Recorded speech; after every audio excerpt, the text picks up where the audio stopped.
खिलही साली तोरा होटल लजीज में इन फैशन में जीन्स किन के सेंट मारबा समीज में सेंट मारबा समीज में गुड़िया जोलर सुजैबै जीजा लेबो सोना के सिकड़ी मंगटिका कने बाली पाँव में लेबो हम तबीछी रेशम ब्यूटी पार्लर में मेकअप करैबो जीजा गरजी रेशम ब्यूटी पार्लर में जीजा मेकअप करैबो गरजी चाट छोला चौमिन खिलैबा साली बर्गर जी चाट छोला चौमिन खिलैबा साली बर्गर जी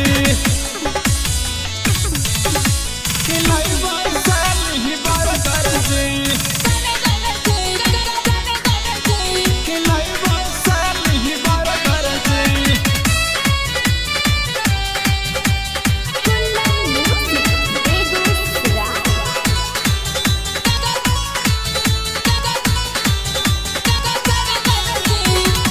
एन के हबीर दहा बन के खिलैबा तोरा रसगुल्ला मत कुआं देखैबा साली झुलैबा टावर झूला झुलैबा टावर झूला भूषण साउंड पंडाल सजल के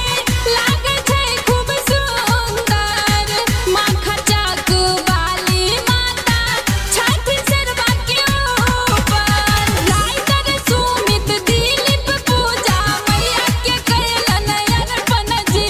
राइटर सुमित दिलीप पूजा मैया के कैलन अर्पण जी चाट छोला चौमिन खिलैबा साली बर्गर जी चाट छोला चौमिन खिलैबा साली बर्गर जी। अच्छा सुनो, सब्सक्राइब करते वक्त ना घंटी बजा देना।